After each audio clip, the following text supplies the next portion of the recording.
തിരുവനന്തപുരത്തെ കുടിവെള്ള പ്രതിസന്ധിയിൽ ഉദ്യോഗസ്ഥർക്ക് വീഴ്ചയുണ്ടായിട്ടുണ്ടോ എന്ന് പരിശോധിക്കുമെന്ന് ജലവിഭവ വകുപ്പ് മന്ത്രി റോഷി അഗസ്റ്റിൻ പറയുന്നു.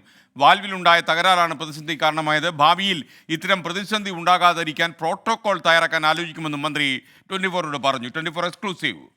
2 ദിവസം കൊണ്ട് തീർക്കുക എന്നുള്ള ലക്ഷ്യത്തോടുകൂടി ആരംഭിച്ചതാണ്. ഒരു അവസാന ഘട്ടത്തിലാണ് ഇങ്ങനൊരു വിഷയം ഉണ്ടായത്. അപ്പോൾ വീണ്ടും അത് നന്നാക്കേണ്ടി വന്നു എന്നുള്ളത് കൊണ്ട് വന്നൊരു താമസമാണ് എൻ്റെ ശ്രദ്ധയപ്പെട്ടത്. അപ്പോൾ തീർച്ചയായിട്ടും കാര്യങ്ങളൊക്കെ നമുക്ക് പരിശോധിക്കാം. അത് കോർപ്പറേഷനും മറ്റിതര ഏജൻസികളുമായി ആലോചിച്ചുകൊണ്ട് ഒരു പ്രോട്ടോകോൾ രൂപപ്പെടുത്താവുന്ന ശ്രദ്ധിക്കും. ഇവിടെ വന്നൊരു വിഷയം ഈ വാൽവിന് വന്നൊരു തകരാറാണ്. അത് നമുക്ക് മെയിൻറ്റെയിൻ ചെയ്തെടുക്കുന്നതിന് വന്നൊരു കാലതാമസമാണ് ഇത്രയും ബുദ്ധിമുട്ട് ജനങ്ങൾക്ക് ഉണ്ടാകേണ്ടി വന്നത്. അതിനെ തീർച്ചയായിട്ടും ഖേദിക്കുന്നു. ഭാവിയിൽ അതൊരു തിരുത്തലായി കണ്ട് ആ വിഷയം ഉണ്ടാകാതിരിക്കാൻ എങ്ങനെയാണ് മുൻകൂട്ടി പ്ലാൻ ചെയ്യാൻ, എത്ര മുൻകൂട്ടി പ്ലാൻ ചെയ്യുമ്പോഴും നമ്മളൊരു വർക്ക് ഓൺ ചെയ്ത് കഴിയുമ്പോൾ ഉണ്ടാകാവുന്ന പ്രശ്നങ്ങൾക്ക് പരിഹാരം കണ്ടെത്താൻ ചിലപ്പോൾ സമയം ദുഃഖിക്കേണ്ടി വരും. ഇനി വീഴ്ച എന്ന് പറയുന്നത് ഇതിനു വേണ്ടി എടുത്ത തീരുമാനങ്ങളെ സംബന്ധിച്ചായിരിക്കും. ആ തീരുമാനങ്ങളെ സംബന്ധിച്ചിടത്തോളമാണ് ഞാൻ പറഞ്ഞത്, ഇനിയുള്ള കാലങ്ങളിൽ അങ്ങനെ ഒരു തീരുമാനം എടുക്കുമ്പോൾ അതിനെന്തൊക്കെ കാര്യങ്ങൾ ചെയ്യണം എന്നുള്ളതിനെക്കുറിച്ച് പ്രോട്ടോകോൾ ഡെവലപ്പ് ചെയ്ത് കൊണ്ടുവരാം.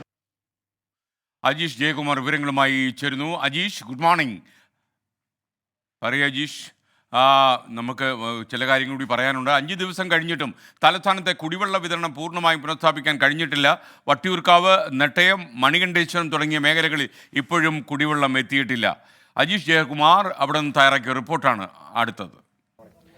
തലസ്ഥാനത്തിന് കുടിവെള്ളം മുട്ടി 5-ാം ദിവസമാകുമ്പോൾ തലസ്ഥാനത്തിന്റെ ചില ഭാഗങ്ങളിൽ കുടിവെള്ളം എത്തിത്തുടങ്ങി. ആറ്റുകാൽ, മണക്കാട്, കുരിയാത്തി പോലുള്ള ഭാഗങ്ങളിൽ കുടിവെള്ളം എത്തിത്തുടങ്ങി. നമ്മൾ അവിടെ രാവിലെ പോയി അന്വേഷിച്ചപ്പോൾ അവിടുത്തെ ടാപ്പുകളിലൊക്കെ വെള്ളം എത്തിത്തുടങ്ങി. ചെറിയ കലക്കവെള്ളമാണെങ്കിൽ പോലും ആ കുടിവെള്ളം എത്തിയ ആശ്വാസം അവിടുത്തെ നാട്ടുകാരുടെ മുഖത്തുണ്ട്. പക്ഷേ ഇപ്പോഴും 5-ാം ദിവസവും കുടിവെള്ളം എത്താത്ത ചില പ്രദേശങ്ങൾ കൂടിയുണ്ട്. അത് ഈ ഉയർന്ന പ്രദേശങ്ങളായ വട്ടിയൂർക്കാവ്, കാഞ്ഞിരംപാറ, നെട്ടയം പോലുള്ള, മണികണ്ഠേശ്വരം പോലുള്ള സ്ഥലങ്ങളിൽ ഇതുവരേക്കും വെള്ളം എത്തിയിട്ടില്ല. ഇപ്പോൾ 5-ാം ദിവസവും അവിടുത്തെ ദുരിതം തുടരുകയാണ്. ഇപ്പോഴും ആളുകൾ പല സ്ഥലങ്ങളിലായി പോയി വെള്ളം എടുത്ത് ശേഖരിച്ച് കൊണ്ടുവന്ന് ആ വീട്ടാവശ്യങ്ങൾക്കും മറ്റും ഉപയോഗിക്കേണ്ട ഒരു ഗുരുതരമായ സാഹചര്യം ഇവിടെ നിലനിൽക്കുകയാണ്. ചേച്ചി, ഈ കഴിഞ്ഞ ദിവസമൊക്കെ ഇപ്പോഴും വീട്ടിൽ വെള്ളം വന്നിട്ടില്ലല്ലോ? വെള്ളം വന്നിട്ടില്ല.